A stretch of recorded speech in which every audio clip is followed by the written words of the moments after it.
When the Human Rights Commission did the national study of prisons, what we found is that the conditions at the prisons do not adhere to the Mandela standards or even basic human rights standards. Firstly, the buildings that prisoners inhabit tend to be old. They are dilapidated, they are falling apart, there's water seepage, and the prisons are also very crowded.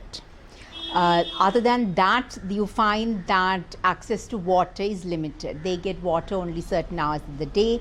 Some people have to go down from their cells to even bring water upstairs to use for sanitation purposes. Sanitation facilities also tend to be limited. There are many prisoners who have to use the same bathroom. You have no privacies because many bathrooms don't have doors. Then if you look at food, the quality of food that we found was rather poor. And prisoners also said that they would, for instance, where fish was concerned, the fish would be cooked without being defrosted. And when they ate fish, they said some of them developed skin rashes. Then access to healthcare, which is also a problem because the prison hospitals in most of the prisons are dispensaries or they're very small, and for serious illnesses they have to be taken to the district or the general hospital. Now for this also the prisons doesn't have enough transportation. This problem I think this government has solved because I saw that they bought many new buses for prisons, but they also have a shortage of officers. So many times prisoners have complained, or they complained to us at the time, that they were not even taken for their clinics. Sometimes they got appointments months ahead to get a CAT scan or an MRI scan, but they couldn't go for that. There is no doctor 24/7 on site. So therefore, if someone falls sick during the weekend or at night, let's say if you have a heart attack, you don't have a doctor and you might have to be taken far to the hospital, which means that the person could possibly die.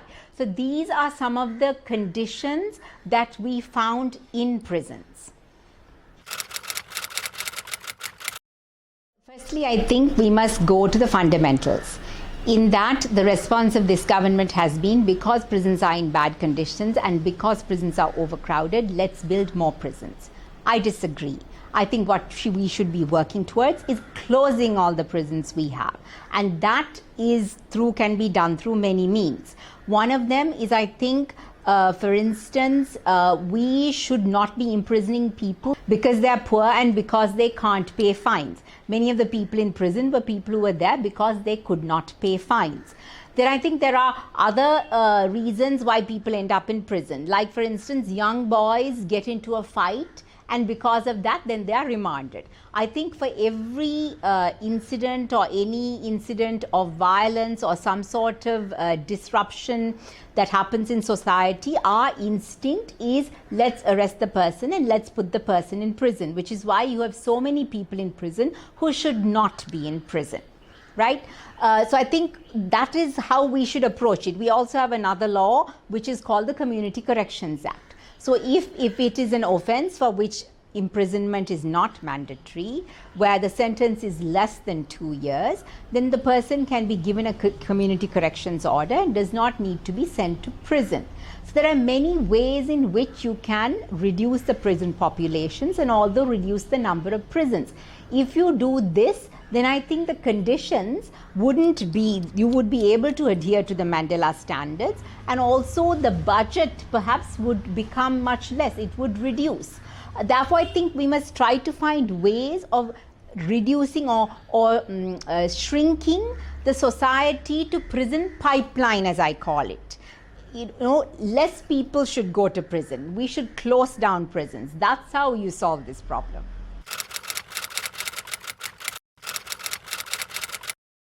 So health anyway, because the conditions are so bad, because it's overcrowded, because there is no ventilation, because you get rats and you get, you have a lot of pests in these places which are falling apart. There is leakage, there is dampness, it is dark. The prisoner's health is anyway not great. It is not good. Particularly now, for instance, if you take people on death row. who are at large number are at Vallikada prison. They are at Chapel Ward. Chapel Ward is a place that is very dark, that is very damp, and many people there said that their eyesight was badly affected because they spent several years in that atmosphere. So health generally of persons in prisons is they are not able to maintain good health generally. Secondly, as I explained before, their access to healthcare is limited and it's difficult to get medical attention when you need it.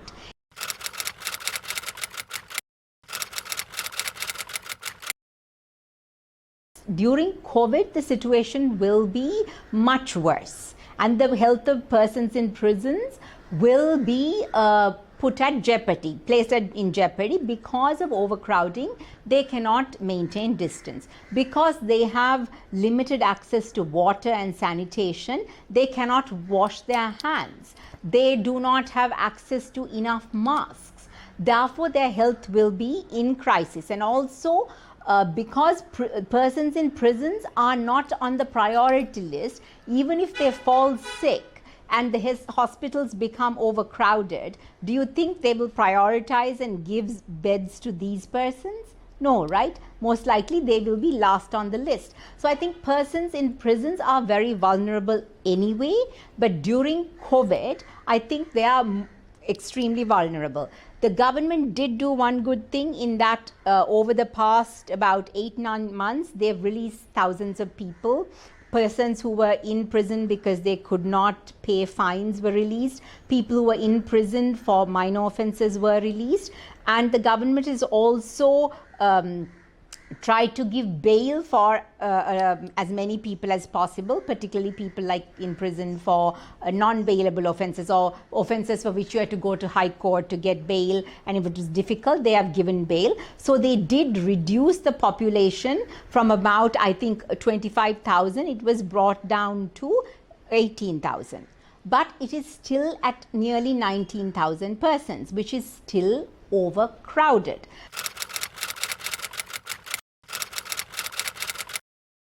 That is because people still continue to get remanded, which brings us to the issue that bail in Sri Lanka, according to the Bail Act, should be the rule. That is, generally, unless it is specified and unless there are certain reasons, bail should be, only then bail should be denied. But in Sri Lanka, the practice is bail has become the exception and remand has become the rule, which is another reason why prisons are overcrowded. So although they reduce the prison population, it is somehow increased back again to being nearly 19,000 persons in all the prisons in Sri Lanka.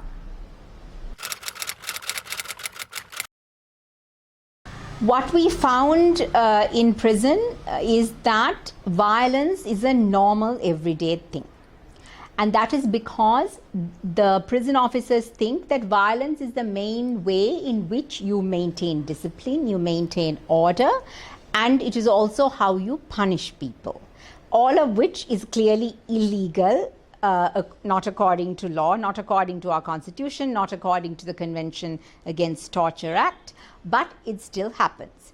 And that is also because what we found is that the Human Rights Commission in the past also didn't actively monitor prisons, which means the persons in prisons don't have ways to make complaints. No, they can only make complaints if their family happens to go and they tell them, and the family can come and make a complaint. Otherwise, they have no means of communicating with the outside world. It is only at Vallikada prison you have phones, which the prisoners can use, each person for 20 minutes they can use. Therefore, they can't make complaints either. It's only if the Human Rights Commission goes to prison, then persons will be able to make complaints.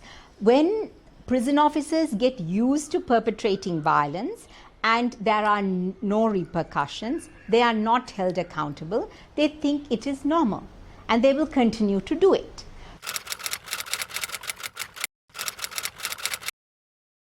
So the only way to stop this is for the Human Rights Commission to undertake more visits. to hold inquiries for persons who have found to have violated Article 11 of the Constitution, for the prisons department to take action against them, against the Convention Against Torture Act. To also for the government and for the Department of Prisons to make it clear that there is a zero tolerance policy for torture.